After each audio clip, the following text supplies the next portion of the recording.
Good evening all. मी सागर देशमुख, मी 2002 बॅचमध्ये होतो. थोडंसं बऱ्याच वर्षांनी आलो. बऱ्याच वर्षापूर्वी मला भारतीय विद्यापीठला आल्यावर बरं वाटायचं, मी एक राऊंड मारायचो भारतीय विद्यापीठमध्ये. एकदा मागच्या वेळेस मी भारतीय विद्यापीठमध्ये आलो आणि उत्तरकर सर मला भेटले आणि उत्तरकर सर म्हणजे काय करतो तू? तर मी सांगितलं त्यांना मी असा डिझाईन इंजिनियर आहे वगैरे. तर ते म्हटले की अशा मी तुला एखाद्या वेळेस बोलवतो, तू आमच्या मुलांना जरा गायडन्स कर, मार्गदर्शन कर. तेव्हापासून मी परत कॉलेजला तोंडच दाखवलं नाही.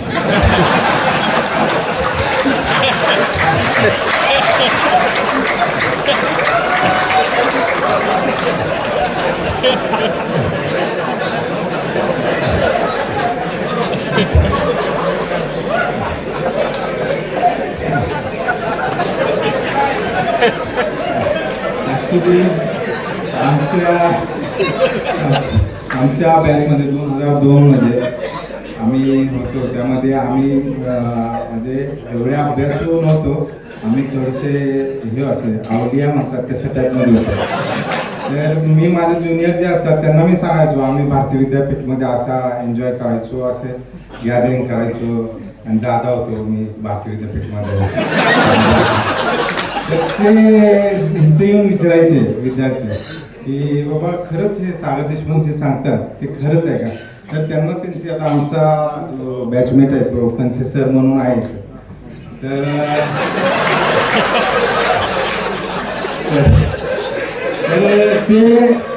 ते माझं इंट्रोडक्शन देताना सांगतात की 2000 बॅचचे सगळ्यात तुकार मुलं होते, त्यामध्ये तो सागर देशमुख होता.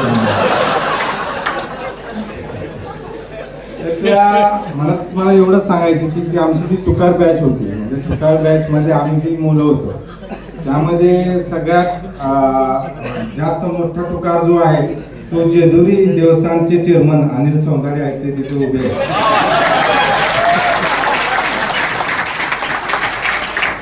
दुसरा ज्याच्या जीवावर मी दादागिरी करायचो तो रोहित लोखंडे येरवड्याचे, ते गव्हर्नमेंट ऑफिसर आहेत, ते पण आलेले आहेत. त्याची अशी तुकार लोक होती ती स्टॉपला गेली आणि जी अशी आमच्यासारखी अभ्यास होती ती सिनियर मॅनेजर अशी जॉब करते.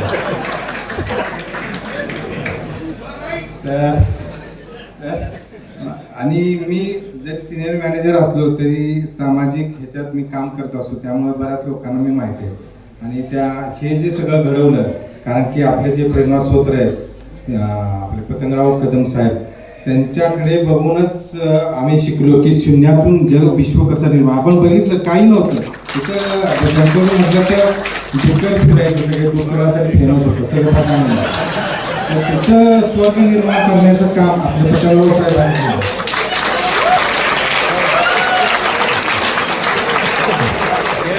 आणि त्यांची प्रेरणा घेऊन आम्हाला वाटायचं आपण पतंगराव साहेबांनी केले ते आमच्या भागातले होते सांगलीचे, का आम्ही पण आता अर्धपुणे विकत घ्यायचे. पण माझे मित्र म्हणजे तू म्हणतोय अर्धपुणे विकत घ्यायचं, पण वाटचाल तुझी काय दिसत नाही.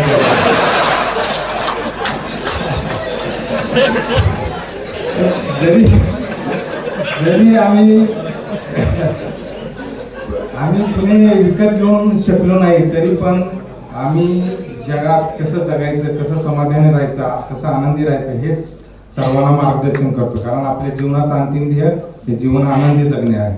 आणि हे जीवन आनंदी जगायचं असेल तर आपल्याला ह्या सगळ्या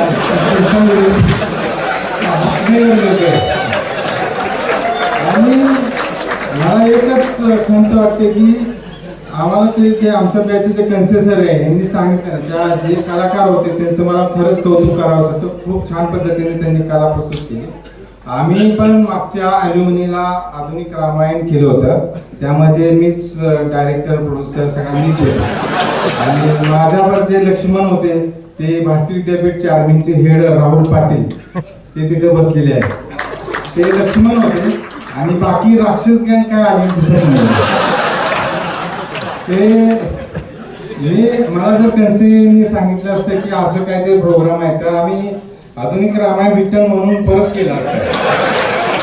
मागच्या वेळेस आम्हाला विश्वजित कदम आणि धर्माधिकारी सरांच्या हस्ते पारितोषिक मिळालं, ॲल्युमिनीच होतं. आणि सरांचे मी आभार व्यक्त करतो, कारण की त्यामध्ये एक माझा डान्स होता, आधुनिक राम असल्यामुळे हो जाने जानावर डान्स होता. त्यावेळेस शर्ट काढायचा होता, आधुनिक रामायणचा शर्ट काढायचा होता आणि बरीच लेडीज भरपूर होते त्यावेळेस ॲल्युमिनियमला. तर बऱ्याच जणांनी ऑब्जेक्शन घेतले की सगळ्यांसमोर शर्ट कशाला काढतो. त्यावेळेस आमचे एचओडी उत्तरकर सर होते. उत्तरकर सरांकडे आम्ही परमिशन घ्यायला गेलो. सर म्हणजे जे तुला ऍक्ट करायचे ते कर, तुला जर शर्ट काढायचा असेल तर काढ. आणि इतका सुंदर झाला आणि आमचा नंबर आणून आम्हाला बक्षीस मिळालं. तरी मी तुमच्या सर्वांचे आभार व्यक्त करतो आणि थांबतो. बराच बोलू शकतो पण आभार आहे. जय श्रीराम.